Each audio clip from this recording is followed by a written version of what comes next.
ಆದ್ಮೇಲೆ ನಮಸ್ಕಾರ. ಇವತ್ತು ಮಾರ್ಚ್ 1, 2025 ಶನಿವಾರ ಸುಮಾರು 1 ಗಂಟೆ.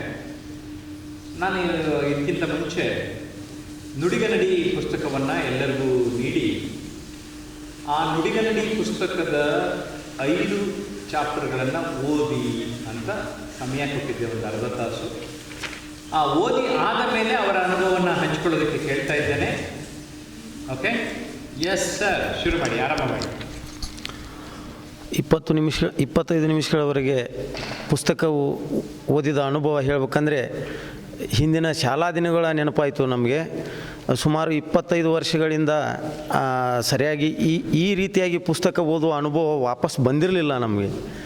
ಈಗ ಒಂದು ಅದ್ಭುತ ಅನುಭವ ಆಯಿತು. ಅಲ್ಲಿ ಕೊಟ್ಟಿರ್ತಕ್ಕಂಥ 5 ಸಬ್ಜೆಕ್ಟ್ಗಳನ್ನು 25 ನಿಮಿಷಗಳಲ್ಲಿ ಓದಕ್ಕೆ ಸ್ವಲ್ಪ ಲಾಂಗ್ ಅನ್ನಿಸ್ತು.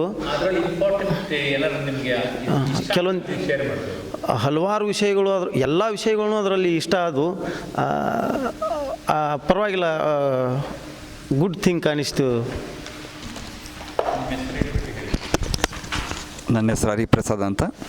ನಾನು ಮ್ಯಾಗ್ನಮ್ ಪ್ರಥಮ ದರ್ಜೆ college principal ಆಗಿರುತ್ತೇನೆ.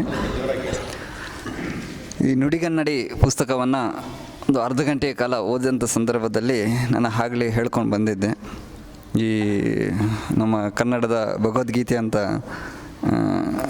D V G ಅವರ ಮಂಕುತಿಮ್ಮನ ಕಗ್ಗ ಅಂತ ಕರೀತಾರೆ. ಹಾಗೆ ಇದು ಎಲ್ಲ ಭಾಷಣಕಾರರ ಒಂದು ನುಡಿಗನ್ನಡಿ ಒಂದು ಭಗವದ್ಗೀತೆ ಅಂತ ಹೇಳ್ತಾ ಹೋಗ್ಬೋದು. ಇಡೀ ಕರ್ನಾಟಕಕ್ಕೆ ಬೇಕಾಗಿರುವಂಥದ್ದು. ಯಾಕೆ ಹೇಳ್ತೀನಿ ಅಂತಂದರೆ, ಅನೇಕ ರೀತಿಯ ಪುಸ್ತಕಗಳನ್ನು, ಭಾಷಣ ಕಲೆಗೆ ಸಂಬಂಧಿಸಿದ ಪುಸ್ತಕಗಳನ್ನು ಓದಿದ್ದೀನಿ. ಬಟ್ ಇದ್ರ ವಿಶೇಷತೆ ಒಂದು ಅನುಭವಪೂರ್ವಕವಾಗಿ ಎರಡಕ್ಕೂ ಅನ್ವಯಿಸಿರುವಂಥದ್ದು ಇದು. ಹಾಗಾಗಿ ಎಲ್ಲರೂ ಸಹ ತಗೊಂಡು ಓದಿ ಸ್ವಲ್ಪ ಅದನ್ನು ಅಳವಡಿಕೆ ಮಾಡಿಕೊಂಡ್ರೆ ಎಲ್ಲರೂ ಸಹ ಭಾಷಣಕಾರರಾಗ್ತೀರಿ ಅಂತಕ್ಕಂಥ ಮಾತನ್ನು ಯಾಕೆ ಹೇಳ್ತೀನಿ ಅಂತಂದರೆ, ನಾನು ಆಲ್ರೆಡಿ ನಾನು ಒಂದು ವರ್ಷದಿಂದ ಬಂದು ಅಲ್ಲಿ ಅಧ್ಯಯನ ಮಾಡಿ ಅವರು ಗಮನಿಸಿ ಆ ಪುಸ್ತಕಗಳನ್ನು ಓದಿದ ಕಾರಣವಾಗಿ ನನ್ನ ಅನುಭವವನ್ನು ನಾನು ವ್ಯಕ್ತಪಡಿಸ್ತೇನೆ. ಯಾವುದೇ ರೀತಿಯಲ್ಲಿ ಇದು ವಿಶೇಷತೆ ಏನಿಲ್ಲ ಇದರಲ್ಲಿ. ಹಾಗೆ ನಾನು ಒಂದು 20 ನಿಮಿಷಗಳ ಕಾಲ ಓದಿದಂಥ ಸಂದರ್ಭದಲ್ಲಿ ಆ ಭಾಷೆ ಹೇಗೆ ಮಾತಾಡಬೇಕು, ವಚನಕಾರರು ಹೇಳಿದ ಹಾಗೆ ನುಡಿದರೆ ಮುತ್ತಿನ ಹಾರದಂತಿರಬೇಕು ಅಂತಕ್ಕಂಥದ್ದು. ಇದು ಎಲ್ಲೋ ಒಂದು ಕಡೆ ಹೇಳ್ತಾರೆ ಭಾಷೆ ಬಹಳ ಚೆನ್ನಾಗಿರಬೇಕು, ಬಹಳ ಬಳಸಬೇಕು ಅಂತ. ಇಡೀ ಎಲ್ಲೋ ಕೇಳಿದ ಹಾಗೆ ಈ ವಿಷ ಮತ್ತು ಅಮೃತ ಇರುವಂತಹ ಜಾಗ ಯಾವುದೋ ಇದೆಯಾ ಅಂತಂದ್ರೆ ನಾಲಿಗೆ ಮಾತ್ರ ಅಂಥದ್ದು.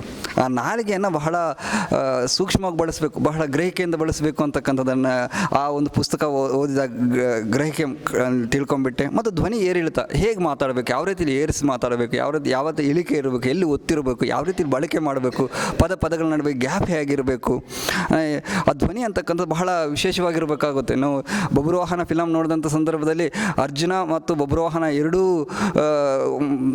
ಪಾತ್ರವನ್ನು ರಾಜ್ಕುಮಾರ್ ಅವರೇ ಮಾಡ್ತಾರೆ. ಏನೋ ತಿಳಿಯರು ನಿನ್ನ ಭುಜಬಲದ ಕರಾಕ್ರಮ ಅಂತಕ್ಕಂಥ ಮಾತಾಡಿದಂಥ ಸಂದರ್ಭದಲ್ಲಿ, ಅರ್ಜುನ ಮಾತಾಡಿದಂಥ ಒಂದು ಸಂದರ್ಭದಲ್ಲಿ ಮಾತಾಡಬೇಕಾದ್ರೆ ಮತ್ತೆ ಬಬ್ರುವಾಹನ ಮಾತಾಡಬೇಕಾದ ಸಂದರ್ಭದಲ್ಲಿ ಒಂದು ರೀತಿಯಲ್ಲಿ ಆ ಧ್ವನಿ ಏರಿಳಿತ ಅಂತಕ್ಕಂಥದ್ದು ಸ್ಪಷ್ಟವಾಗಿ ಹೇಳ್ಕೊಡ್ತಾರೆ ಅಂತಕ್ಕಂಥ. ಅವ್ರು ನೋಡಿದ್ರೆ ಅವರು ಜಯಪ್ರೀತ್ ಪ್ರಕಾಶ್ ನಾಗತಿಹಳ್ಳಿ ಸರ್ ಮಾತಾಡ್ತಾ ಇದ್ರೆ ಗೊತ್ತಾಗುತ್ತೆ ಆ ಧ್ವನಿ ಏರಿಳಿತ ಹೇಗಿರಬೇಕು ಏನಂತಕ್ಕಂಥ ಗ್ರಹಿಕೆ ಅಂತಕ್ಕಂಥದ್ದು ಬಹಳ ಮುಖ್ಯ ಆಗುತ್ತೆ. ಹಾಗೆ ಆ ಧ್ವನಿವರ್ಧಕದ ಬಳಕೆ ಆಗಿರಬೇಕು, ಅದು ಯಾರಿಗೂ ಡಿಸ್ಟರ್ಬೆನ್ಸ್ ಆಗ್ದಂಗೆ ಬಳಕೆ ಮಾಡ್ಕೋಬೇಕು, ಅದು ಸ್ಪಷ್ಟವಾಗಿ ಎಲ್ಲಿ ಯಾವ ರೀತಿಯಲ್ಲಿ ಹೇಗೆ ಬಳಕೆ ಮಾಡ್ಕೋಬೇಕು ಅಂತಕ್ಕಂಥ ಸ್ಪಷ್ಟವಾಗಿ ಅದ್ರಲ್ಲಿ ಬರೆದಿದ್ದಾರೆ. ಅವೆಲ್ಲವನ್ನು ಗಮನಿಸಿದ್ದೀವಿ. ಅಂದರೆ ಸಮಯ ಜಾಸ್ತಿ ಇಲ್ಲ. ಅಂದರೆ ಮತ್ತೆ ಅದೇ ರೀತಿಯಲ್ಲಿ ಸಮಯ ನಿರ್ವಹಣೆ ಬಗ್ಗೆ ಆಗಿರ್ಬೋದು. ಅಲ್ಲೊಂದು ಕಡೆ ಪುಸ್ತಕದಲ್ಲಿ ಹೇಳ್ತಾರೆ, ಗಾಂಧೀಜಿಯವರು ಭಾಷಣದಲ್ಲಿ ಮಾತಾಡ್ತಾ ಎಲ್ಲ ಜೋಗ ಜಲಪಾತಕ್ಕಿಂತ ಶ್ರೇಷ್ಠವಾದದ್ದೆಲ್ಲ ಕಂಡಿದ್ದೀರಾ ಅಂತಕ್ಕಂಥ ಮಾತನ್ನು ಹೇಳು ನಾನು ನೋಡಿದ್ದೀನಿ ಅಂತಕ್ಕಂಥ ಹೇಳಿ, ಅದೇ ಮಳೆ ಅಂತಕ್ಕಂಥ ಸಮಯ ಸಂದರ್ಭಕ್ಕೆ ತಕ್ಕಂತೆ ಮಾತನ್ನು ಬಳಸ್ತಾ ಇರುವಂಥದ್ದಾಗಿರ್ಬೋದು. ಹೀಗೆ ಮತ್ತು ವಿಷಯದ ತಿರುಳು, ನಾವು ಯಾವುದೇ ಕ್ಷೇತ್ರಕ್ಕೆ ತಗೊಂಡಂಥ ರಾಜಕೀಯ ಆಗಿರ್ಬೋದು, ಸಾಹಿತ್ಯ ಆಗಿರ್ಬೋದು, ಇನ್ನೂ ಯಾವುದೇ ಕ್ಷೇತ್ರಗಳಾಗಿರ್ಬೋದು, ಅಲ್ಲಿ ಮಾತಾಡಬೇಕಾದ ಸಂದರ್ಭದಲ್ಲಿ ಆ ವ್ಯಕ್ತಿ ಎಷ್ಟು ಮಾತಾಡಿದ್ದಾನೆ ಅಂತ ನೋಡಿ ಅದರ ವಿಷಯದ ತಿರುಳು ಗೊತ್ತಾಗುತ್ತೆ ನಮ್ಗೆ. ಆ ವ್ಯಕ್ತಿ ಅವರು ಎಷ್ಟು ತಿಳ್ಕೊಂಡಾರ ಅಂತಕ್ಕಂಥ ಗೊತ್ತಾಗುತ್ತೆ. ಇನ್ನು ಬಹಳ ಕೃತಿಯ ಬಗ್ಗೆ ಮಾತಾಡ್ತಾ ಹೋಗ್ಬೋದು, ಸಮಯ ಕಮ್ಮಿ ಇದೆ. ಈ ಒಂದು ಮಾತನ್ನು ಮುಗಿಸ್ತಾ ಇನ್ನೊಬ್ಬ ಶಿಬಿರಾರ್ಥಿಯನ್ನು ಮಾತಾಡೋಕ್ಕೆ ಅವಕಾಶ ಕೊಡಿ. Thank you. ಎಲ್ಲರಿಗೂ ನಮಸ್ಕಾರ. ಇವತ್ತು ತಾವು ಕೊಟ್ಟಂಥ 20 ನಿಮಿಷಗಳಲ್ಲಿ 5 ಅಧ್ಯಾಯಗಳನ್ನು ತಾವು ಓದಲಿಕ್ಕೆ ಹೇಳಿದ್ರಿ. ಅದರಲ್ಲಿ ನಾವು ಎಷ್ಟು ಮಟ್ಟಿಗೆ ಅರ್ಥ ಮಾಡ್ಕೊಂಡಿದ್ದೇವೆ ಅಂತ ತಾವು ಪರೀಕ್ಷೆಯನ್ನು ಈಗ ಒಡ್ಡಿದ್ದೀರಿ. ಧ್ವನಿ ಹೇಗಿರಬೇಕು, ನಾವು ಭಾಷಣ ಮಾಡಬೇಕಾದ್ರೆ ಧ್ವನಿ ಭಾಳ ಇಂಪಾರ್ಟೆಂಟ್ ಅಂತ ನಿಮ್ಮ ಪುಸ್ತಕದಲ್ಲಿ ನಾನು ಕಂಡುಕೊಂಡೆ. ಯಾಕೆಂತಂದರೆ ಕರ್ಕಶವಾಗಿರಬಾರ್ದು, ಯಾವುದೇ ಮಾತುಗಳು ಬರಬೇಕಾದ್ರೂ ಪ್ರೀತಿಯಿಂದ ಬರಬೇಕು, ಅದು ಇನ್ನೊಬ್ಬರಿಗೆ ಮುಟ್ಟಬೇಕು. ಸಭಿಕರು ಮತ್ತು ನಮ್ಮ ಎದುರುಗಡೆ ಕೂತಿರುವಂಥವರಿಗೆ ಮುಟ್ಟುವಂಥ ಹೇಗೆ ಮುಟ್ಟಬೇಕು ಎಂಬುದನ್ನು ಈ ಒಂದು ಧ್ವನಿ ಅನ್ನೋ ಇದರಲ್ಲಿ ನಾನು ಗ್ರಹಿಸಿದ್ದೇನೆ.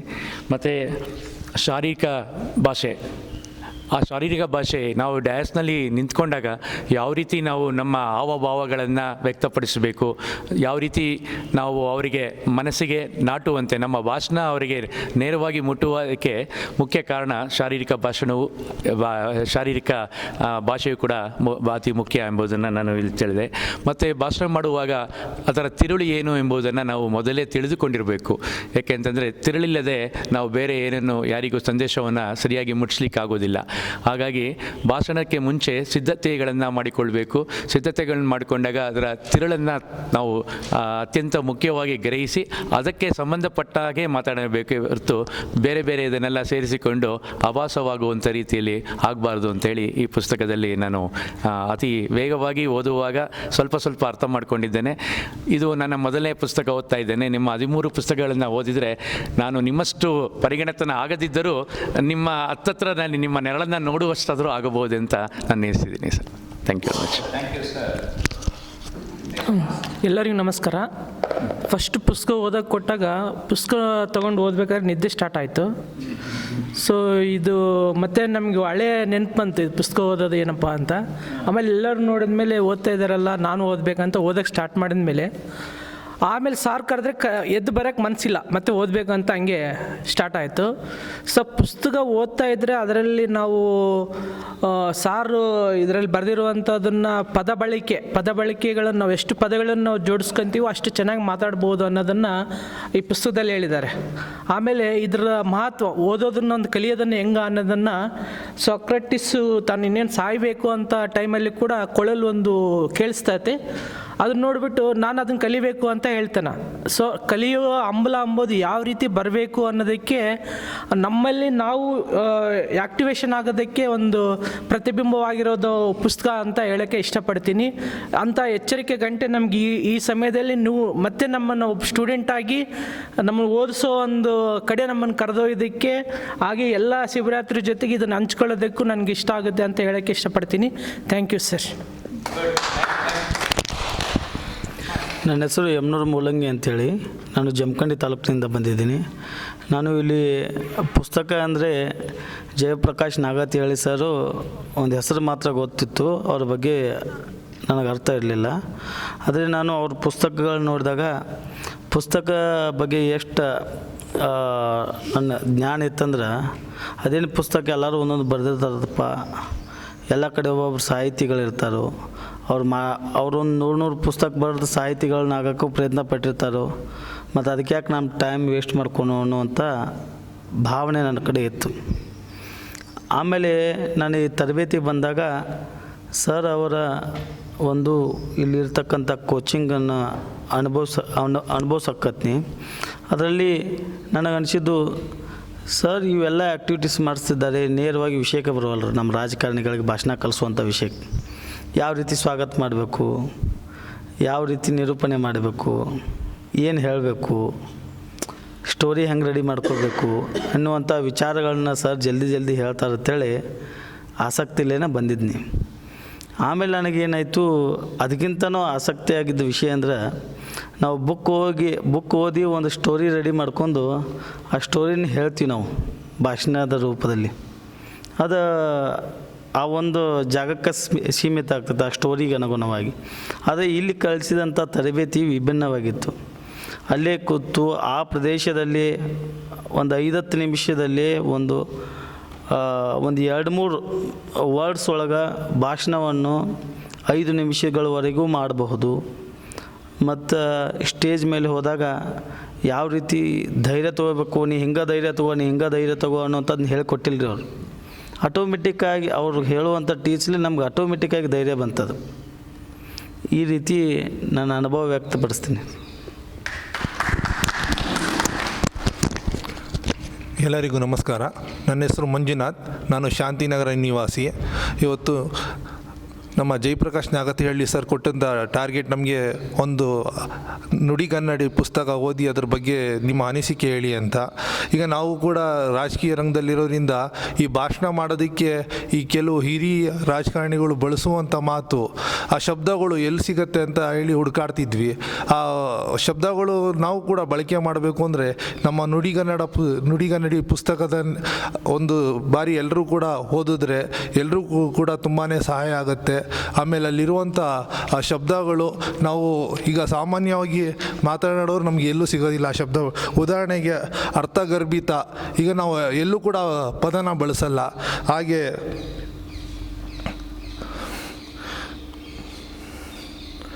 ಭಾಳಷ್ಟು ಮಾತುಗಳಿದ್ದಾವೆ, ಭಾಳಷ್ಟು ವಿಚಾರಗಳಿದೆ, ಎಲ್ರಿಗೂ ಕೂಡ ಉಪಯೋಗ ಆಗುತ್ತೆ. ಪುಸ್ತಕ ಓದಿ ಭಾಳಷ್ಟು ಜ್ಞಾನ ಕೂಡ ನಮಗೂ ಕೂಡ ಹೆಚ್ಚಾಗುತ್ತೆ ಅಂತ ಹೇಳಲಿಕ್ಕೆ ಇಚ್ಛೆಪಡ್ತೀನಿ. ಧನ್ಯವಾದಗಳು. ನಮಸ್ಕಾರ, ನನ್ನ ಹೆಸರು ಸಂತೋಷ್ ರಾವ್, ವಿಜಯನಗರ ನಿವಾಸಿ. ಇವತ್ತು 20 ನಿಮಿಷ ಸಮಯ ಕೊಟ್ಟಿರುವಂಥದ್ದು ನುಡಿಗನ್ನಡಿ ಪುಸ್ತಕ ಓದಿ ಅದರ ಬಗ್ಗೆ 5 ವಿಷಯಗಳನ್ನು ವಿವರಣೆಗಳನ್ನು ಕೊಡೋದಕ್ಕೋಸ್ಕರ. ವಿಷಯ ಎಂಬ ತಿರುಳು. ನಾವು ಯಾವುದೇ ಒಂದು ಸಮಾರಂಭಕ್ಕೆ ಹೋದರೂ ಅಥವಾ ಯಾವುದೇ ಒಂದು ಸ್ಟೇಜಿಗೆ ಹೋದರೂ ಯಾವುದೇ ಒಂದು ಮುಖ್ಯ ಸಭೆಗೆ ಹೋದಾಗ ಅಲ್ಲಿ ವಿಷಯ ಎಂಬ ತಿರುಳುಗಳಂತಲೇ ಇರುತ್ತೆ, ಇಂಪಾರ್ಟೆಂಟ್ ಕಂಟೆಂಟ್. ಆ ಕಂಟೆಂಟಿಗೆ ಸಂಬಂಧಪಟ್ಟಿರುವಂತಹ ಒಂದು 4 ಲೈನು 4 ಅಂಶಗಳನ್ನು ನಾವು ಮನಮುಟ್ಟುವಂತೆ ಅವರಿಗೆ ಒಂದು ತಲುಪುವಂಥ ಒಂದು ಸಿದ್ಧತೆಗಳನ್ನು ಮಾಡಿಕೊಳ್ಳಬೇಕು. ವಿಷಯ ಎಂಬ ತಿರುಳುಗಳಿಗೆ ಅದಕ್ಕೆ ಸಂಬಂಧಪಟ್ಟಿರುವಂಥ 4-5 ಕವಲುಗಳನ್ನು ಮಾಡಿ ಅದನ್ನು ಒಂದು ಅತಿ ಪರಿಣಾಮಕಾರಿ, ಅದನ್ನು ಭಾವನಾತ್ಮಕವಾಗಿ ಅವರಿಗೆ ಭಾವನೀಯ ರೀತಿಯಲ್ಲಿ ಅವರಿಗೆ ರೀಚ್ ಆಗಿ ಅವರ ಮನಸ್ಸಿಗೆ ಅರ್ಥಪೂರ್ಣವಾಗಿ ಅವರಿಗೆ ಪರಿಚಯ ಆಗುವಂತಹ ಒಂದು ಮಾತುಗಳನ್ನು ಅವರಿಗೆ ವಿವರಣೆ ಕೊಡುವಂಥದ್ದು. ಮತ್ತು ಭಾಷೆ ಅನ್ನುವಂಥದ್ದು ಒಂದು ಉಚ್ಚಾರಣೆ ಮಾಡುವಾಗ ಅರ್ಥಗರ್ಭಿತವಾಗಿರಬೇಕು. ಉಚ್ಚಾರಣೆ ಮಾಡುವಾಗ ಭಾಷೆಗಳಲ್ಲಿ ಯಾವುದೇ ಅನ್ನುವಂಥದ್ದು ಒತ್ತು ಅಕ್ಷರಗಳಾಗಲಿ ಹಿಂದೆ ಮುಂದೆ ಆಗಲಿ ಯಾವುದೇ ವೃತ್ತಿಯಲ್ಲಿ ಅರ್ಥಪೂರ್ಣವಾಗಿರುವಂತಹ ಒಂದು ಭಾಷೆ ಉಚ್ಚಾರಣೆಯಲ್ಲಿ ಮಾತಾಡುವಂಥ ಅರ್ಥ ಆಗುವಂಥ ರೀತಿಯಲ್ಲಿ ನಡೆಯಬೇಕು. ಮತ್ತು ಧ್ವನಿಯನ್ನು ಹೇಳಿದ್ರೆ ಯಾವ ಸಂದರ್ಭದಲ್ಲಿ ಯಾವ ವಾಕ್ಯದಲ್ಲಿ ಯಾವ ಅಂಶಕ್ಕೆ ಹೇಗೆ ಧ್ವನಿ ಸೇರಿಸಿಕೊಂಡು ಏರಿಸಿಕೊಂಡು ತಗ್ಗಿಸಿಕೊಂಡು ಸಮವಾದ ರೀತಿಯಲ್ಲಿ ಒಂದು ಸ್ಪೀಡ್ 120 ಇರ್ಬೋದು 100 ಇರ್ಬೋದು, ಆ ಸಮವಾದ ರೀತಿಯಲ್ಲಿ ಅತಿ ಫಾಸ್ಟಾಗಿಯೂ ಉಚ್ಚಾರಣೆ ಮಾಡದೆ ಅತಿ ಸ್ಲೋ ಆಗಿನೂ ಉಚ್ಚಾರಣೆ ಮಾಡದೆ ಸಮ ರೀತಿಯಲ್ಲಿ ಆ ಧ್ವನಿಗಳನ್ನು ಏರಿಳಿತದಲ್ಲಿ ಅದನ್ನು ಸೇರ್ಪಡೆ ಮಾಡಿ ಅವರಿಗೆ ಅರ್ಥವಾಗುವಂತಹ ಒಂದು ಪರಿಣಾಮಕಾರಿಯಾಗಿ ಧ್ವನಿಯನ್ನು ಅಳವಡಿಸಿಕೊಡಬೇಕು. ಮತ್ತು ಶಾರೀರಿಕ ಭಾಷೆ. ಶಾರೀರಿಕ ಹೇಳಿದರೆ ತಲೆ ಕೂದಲಿಂದ ಹಿಡ್ಕೊಂಡು ಕಾಲಿನ ಚಪಲಿ ತನಕನೂ ಕೂಡ ಎದುರು ನೋಡುವವರು ಇರ್ತಾರೆ. ಅವರಿಗೆ ಹಾವಭಾವದಲ್ಲಿ ಒಂದು ದೃಢತೆಯನ್ನು ಕಾಣುವಂಥ ಒಂದು ನಮ್ಮ ಹಾವಭಾವನೆಯಲ್ಲಿ ಅವರಿಗೆ ಒಂದು ಮನಸ್ಸಿಗೆ ನಾಟುವಂತಹ ಅಥವಾ ಒಂದು ಅಸಭ್ಯವಾಗಿರದೆ ಶಾರೀರಿಕವಾಗಿ ಒಂದು ಸಭ್ಯತೆ ರೀತಿಯಲ್ಲಿ ಅವರಿಗೆ ಒಂದು ರೀಚ್ ಆಗುವಂತಹ ಒಂದು ಭಾವನೆಯನ್ನು ಹಾವಭಾವವನ್ನು ತೋರ್ಪಡಿಸಿ ನಮ್ಮ ಮಾತುಗಳನ್ನು ಅವರಿಗೆ ತಲುಪಿಸಬೇಕು. ಮತ್ತು ಸಮಯ ನಿರ್ವಹಣೆ. ಸಮಯ ಇದೆ ಅಂತೇಳಿ ಸಂಬಂಧ ಇಲ್ಲದಿರುವಂಥ ವಿಷಯ ಎಲ್ಲ ನಾವು ಮಾತಾಡಿ ಸಮಯವನ್ನು ವೇಸ್ಟ್ ಮಾಡಿಕೊಂಡು ಅವರಿಗೂ ಕೂಡ ಬೋರ್ ಆಗೋ ಥರ ಬೇಜಾರಾಗುವ ಥರ ಅವರಿಗೂ ಏನೋ ಮಾತಾಡ್ತಿದ್ದಾರೆ ಅರ್ಥನೇ ಆಗ್ತಾ ಇಲ್ಲ ರೀತಿಯಲ್ಲಿ ನಾವು ಸಮಯ ಇದೆ ಅಂತೇಳಿ ಏನೂ ಮಾತಾಡದೆ ಸಮಯ ತಕ್ಕಂತೆ ನಾವು ನಮ್ಮ ವಿಷಯಗಳನ್ನು 4 ಲೈನಲ್ಲಿ ನಾವು ಹೇಳಿ ಮುಗಿಸಿ ಅವರಿಗೆ ಭಾವನಾತ್ಮಕವಾಗಿ ಅವರನ್ನು ಅರ್ಥ ಮಾಡಿಸಿ ಅವರ ಭಾವನೆಗಳನ್ನು ನಾವು ಸ್ಪಂದಿಸಿ ಮನಮುಟ್ಟುವಂತಹ ಒಂದು ಮಾತುಗಳನ್ನು ಮಾತಾಡಿ ನಾವು ಮುಗಿಸಿ ನಮ್ಮ ಸಮಯವನ್ನು ನಾವು ಕಂಪ್ಲೀಟ್ ಮಾಡಿಕೊಳ್ಬೇಕಾಗುತ್ತೆ. ನಮಸ್ಕಾರ.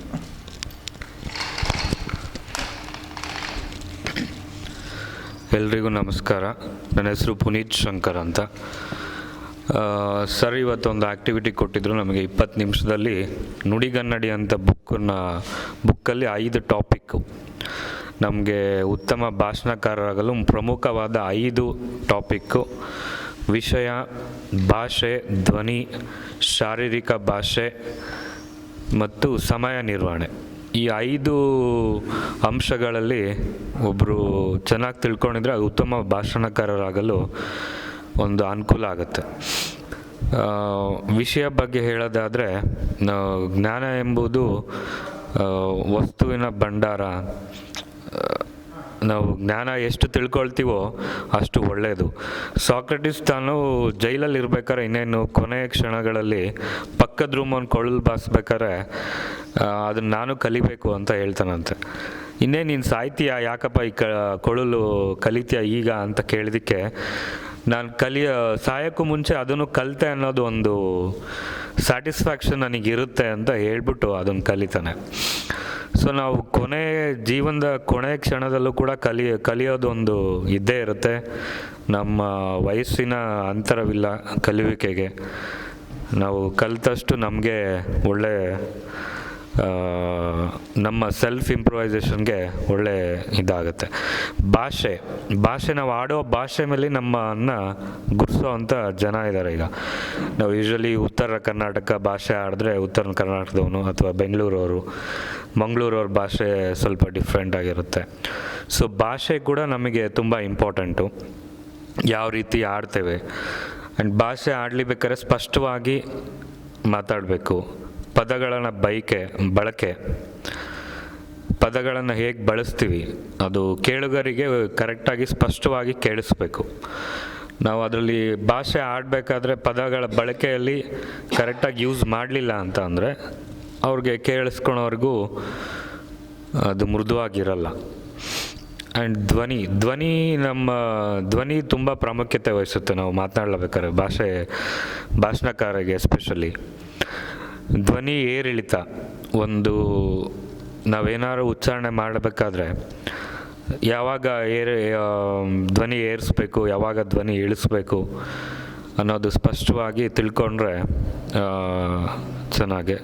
ಧ್ವನಿ ಎಲ್ಲಾದ್ರೂ ತುಂಬ ಜೋರಾಗಿ ಮಾತಾಡೋದು ತಪ್ಪಾಗುತ್ತೆ, ತುಂಬ ಮೆಲ್ಲಗೆ ಮಾತಾಡೋದು ತಪ್ಪಾಗುತ್ತೆ. ಯಾವಾಗ ಸ್ವಲ್ಪ ನಮ್ಮ ವಾಯ್ಸ್ನ ರೈಸ್ ಮಾಡಬೇಕು, ಯಾವಾಗ ನಮ್ಮ ವಾಯ್ಸ್ನ ಸ್ವಲ್ಪ ಸ್ಲೋ ಆಗಿ ಮಾತಾಡಬೇಕು ಅನ್ನೋದು ತಿಳ್ಕೊಂಡ್ರೆ ಅನುಕೂಲಕರ. ಶಾರೀರಿಕ ಭಾಷೆ, ನಮ್ಮ ಪೋಸ್ಚರ್ಸ್ ಆ್ಯಂಡ್ ಗೆಸ್ಟರ್ಸ್ನ ತುಂಬ ಅನುಕೂಲ, ತುಂಬ ಉಪಯುಕ್ತ. ನಾವು ಏನು ಹೇಳಲಿಕ್ಕೆ ಪ್ರಯತ್ನ ಮಾಡ್ತಿದ್ದೀವಿ ಅದು ನಮ್ಮ ಶಾರೀರಿಕ ಭಾಷೆ ನಾವು ಯಾವ ಥರ ಯೂಸ್ ಮಾಡ್ತೀವಿ ಅನ್ನೋದು ಕೂಡ ತುಂಬ ಇಂಪಾರ್ಟೆಂಟ್ ಆಗುತ್ತೆ. ಆ್ಯಂಡ್ ಸಮಯ ನಿರ್ವಹಣೆ, ನಾವು ಯಾವ್ದಾದ್ರು ಕಾರ್ಯಕ್ರಮ ಅಥವಾ ಎಲ್ಲಾದರೂ ನೀವು ಮಾತಾಡ್ಲಿಕ್ಕೆ ಹೋಗ್ಬೇಕಾದ್ರೆ ನೀವು ಇಷ್ಟೇ ನಿಮಿಷದಲ್ಲಿ ಮಾತಾಡಬೇಕು ಹಾಗೆ ಹೀಗೆ ಅಂತ ಹೇಳ್ತಾರೆ. ಸೊ ಸಮಯ ನಿರ್ವಹಣೆ ಮಾಡ್ಕೊಂಡು ನಿಮಗೆ ಅಷ್ಟು ಕೊಟ್ಟಿರೋ ಟೈಮಲ್ಲಿ ಅರ್ಥಪೂರ್ಣವಾಗಿ ಯಾವ ಕಾರ್ಯಕ್ರಮ ಯಾವ ವಿಷಯದ ಬಗ್ಗೆ ಮಾತಾಡಬೇಕು ಅಂತ ತಿಳ್ಕೊಂಡ್ರೆ ಕೊಟ್ಟಿರೋ ಒಂದು ಸಮಯದಲ್ಲಿ ಕ್ಲೀನಾಗಿ ಮಾತಾಡ್ಬೋದು ಅಂತ ಹೇಳಲಿಕ್ಕೆ ಬಯಸ್ತೇನೆ. ಥ್ಯಾಂಕ್ ಯು, ಧನ್ಯವಾದ. ಎಲ್ಲರಿಗೂ ನಮಸ್ಕಾರಗಳು. ನನ್ನ ಹೆಸರು ರಮೇಶ್. ನಾನು ಕುಂಬಳಗೂಡಿನ ಹತ್ತಿರ ಇರೋ ಕೆಂಗೇರಿಯಿಂದ ಬಂದಿದ್ದೇನೆ. ಇವತ್ತು ಸರ್ ನಮಗೊಂದು ಆಕ್ಟಿವಿಟೀಸ್ ಕೊಟ್ಟಿರು. ನುಡಿಗನ್ನಡಿ ಬುಕ್ಕಿಂದ 5 ಅಧ್ಯಾಯಗಳನ್ನು ಓದಿ ಅಂತ ಹೇಳಿದರು. 5 ಅಧ್ಯಾಯಗಳಿಂದ ಓದಿ ನಾನು ತಿಳ್ಕೊಂಡದ್ದನ್ನು ನಾನು ಶೇರ್ ಮಾಡಲು ಇಚ್ಛಿಸುತ್ತಿದ್ದೇನೆ.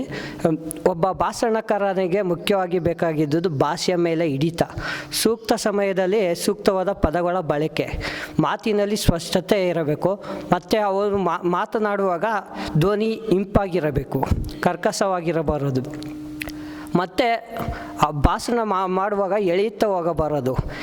ಯಾವುದನ್ನು ಮಾತನಾಡಬೇಕು ಎನ್ನುತ್ತಿದ್ದೇವೆ ಅದನ್ನು ಡೈರೆಕ್ಟಾಗಿ ಹೇಳುವಂಥದ್ದಿರಬೇಕು. ಇದರಿಂದ ಭಾಷಣಕಾರನ ಸಮಯ ಮತ್ತು ಭಾಷಣ ಕೇಳುಗರದ ಸಮಯವು ಉಳಿತಾಯ. ಸ್ವಾನುಭವದಿಂದ ಬಂದಂಥ ಕೆಲವು ವಿಚಾರಗಳಿಗೆ ಪೂರಕವಾಗಿದ್ದರೆ ತನ್ನ ಭಾಷಣದಲ್ಲಿ ಬಳಸಿಕೊಳ್ಳಬಹುದು. ಅದರಲ್ಲಿ ಅನಗತ್ಯವಾದವಾಗಿ ಬಳಸಿಕೊಳ್ಳಬಾರದು, ವಿಷಯಕ್ಕೆ ಪೂರಕವಲ್ಲದಿದ್ದರೆ. ಮತ್ತು ಮಾತನಾಡುವುದರಿಂದ ಭಾಷಣಕಾರನಿಗೆ ಧೈರ್ಯ ಹೆಚ್ಚಾಗುತ್ತದೆ. ಧೈರ್ಯ ಹೆಚ್ಚಾದಾಗ ಅವನು ತನ್ನ ವಿಚಾರಧಾರೆಗಳನ್ನು ಎಲ್ಲರಿಗೂ ತಿಳಿಸುತ್ತಾ ಹೋದಂತೆ ಕೇಳುಗರಲ್ಲಿ ಆಸಕ್ತಿ ಜಾಸ್ತಿ ಆಗುತ್ತೆ. ಎಲ್ಲದಕ್ಕೂ ಮೊದಲು ಜ್ಞಾನ ಇರಬೇಕು. ಜ್ಞಾನ ಎಂಬ ಭಂಡಾರ ಇಲ್ಲದೆ ಮಾತನಾಡುತ್ತಾ ಹೋದರೆ ಥ್ಯಾಂಕ್ ಯು, ಧನ್ಯವಾದ. ಎಲ್ಲರಿಗೂ ನಮಸ್ಕಾರ. ನನ್ನ ಹೆಸರು ಅನಿರುದ್ಧ್ ಅಂತ. ನುಡಿಗನ್ನಡಿ ಬುಕ್ಕನ್ನು ಪುಸ್ತಕವನ್ನು ಓದಿ ಅಂತ ಅಂದ್ಬಿಟ್ಟು ನಮ್ಮ ಗುರುಗಳು ಜಯಪ್ರಕಾಶ್ ಅವರು ಹೇಳಿದ್ರು. ಅದರಲ್ಲಿ ನನಗೆ ಒಂದು ತುಂಬ ಇಷ್ಟ ಆಗಿದ್ದು ಅಂತಂದರೆ ಅನುಭವ ಅಂತಂದ್ಬಿಟ್ಟು. ಈ ಅನುಭವ ಯಾವ ಥರ ಅಂತಂದರೆ ಇಡೀ ಜಗತ್ತಿನಲ್ಲಿ ಒಂದು ಪ್ರೈಸ್ಲೆಸ್ ಮೌಲ್ಯ ಕಟ್ಟಕ್ಕಾಗಲಿಲ್ಲದಂಥದ್ದು ತುಂಬ ಕಮ್ಮಿ ವಿಷಯಗಳಿದೆ. ಅದರಲ್ಲಿ ಅನುಭವ ಕೂಡ ಒಂದು. ಆ ಅನುಭವದ ಅವ್ರದ್ದೇ ಆದ ಒಂದು ಸ್ವಂತ ಅನುಭವನ ಅದು ಯಾರು ಸಮೇತನೂ ಮೌಲ್ಯ ಕಟ್ಟಕ್ಕಾಗೋದಿಲ್ಲ. ಆ ಮೌಲ್ಯ ಅದಷ್ಟು ತುಂಬ ವ್ಯಾಲ್ಯೂ ಇರುತ್ತೆ. ಆ ಮೌಲ್ಯನ ಈ ನುಡಿಗನ್ನಡದಲ್ಲಿ ಜಯಪ್ರಕಾಶ್ ಸರ್ ಅವರು ಬರೆದಿದ್ದಾರೆ. ಧನ್ಯವಾದ.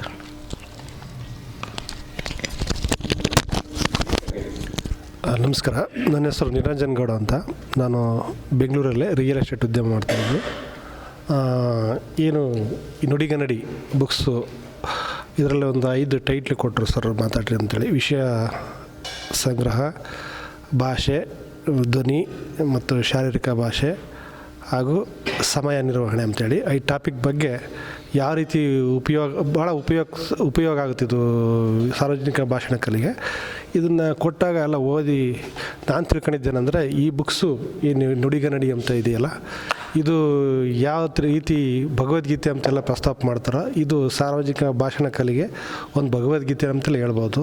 ಯಾಕಂದರೆ ಭಾಳ ಚೆನ್ನಾಗಿ ಹೇಳಿದ್ದಾರೆ. ಒಂದು ಭಾಷಣಕಾರನಿಗೆ ಎಲ್ಲೆಲ್ಲಿ ಏನು ಮಾಡಬೇಕು, ಯಾವ ರೀತಿ ಭಾಷೆ ಯೂಸ್ ಮಾಡಬೇಕು, ಎಲ್ಲ ರೀತಿಯಾದ ಆಯಾಮಗಳನ್ನ ಇದರಲ್ಲಿ ಭಾಳ ವಿಸ್ತಾರವಾಗಿ ಅವರ ಅನುಭವದಿಂದ ಭಾಳ ಸವಿಸ್ತಾರವಾಗಿ ಅವರು ಹೇಳಿದ್ದಾರೆ. ಇದನ್ನು ನೋಡ್ಕೊಂಡು ಅರ್ಥ ಮಾಡ್ಕೊಂಡು ಅರ್ಥಕೊಂಡು ರೂಢಿಸ್ಕೊಂಡ್ರೆ ಒಬ್ಬ ಒಳ್ಳೆಯ ಉತ್ತಮ ಭಾಷಣಕಾರ ಆಗ್ಬೋದು ಅಂತ ಹೇಳ್ತೀನಿ. ಆಮೇಲೆ ವಿಷಯ ಅಂದರೆ ನಮಗೆ ಸ್ವಲ್ಪ ಭಾಷಣಕಾರ ಅಂದರೆ ಎಲ್ಲ ವಿದ್ವತ್ತಲ್ಲೂ ಎಲ್ಲ ವಿಷಯಗಳು ತಿಳ್ಕೊಬೇಕಾಗತ್ತೆ, ರೆಗ್ಯುಲರಾಗಿ ಅಪ್ಡೇಟ್ ಆಗ್ತಿರ್ಬೇಕಾಗತ್ತೆ. ಆಮೇಲೆ ಭಾಷೆ, ಮಾತೃಭಾಷೆ ಅಂದರೆ ಸ್ವಚ್ಛವಾಗಿ ಒಂದು ಉಚ್ಚಾರಣೆ ಸೌಂದರ್ಯವಾಗಿ ಉಚ್ಚಾರಣೆ ಮಾಡಬೇಕಾಗತ್ತೆ. ಯಾಕಂದರೆ ಭಾಷೆ ಕೇಳೋಕ್ಕೆ ಭಾಳ ಆನಂದವಾಗಿರ್ಬೇಕು, ಭಾಳ ಸುಮಧುರವಾಗಿರ್ಬೇಕು. ಆ ಥರ ಉಚ್ಚಾರಣೆ ಮಾಡಬೇಕು. ಧ್ವನಿನೂ ಅಷ್ಟೇ ಭಾಳ ಇಂಪಾಗಿ ಏನು ಸಂಗೀತ ಕೇಳಿದ್ರೆ ನಮಗೊಂದು ಮುದ ನೀಡುತ್ತೋ ಆ ರೀತಿ ಕೇಳುಗರಿಗೂ ಸಹ ಇಂಟ್ರೆಸ್ಟ್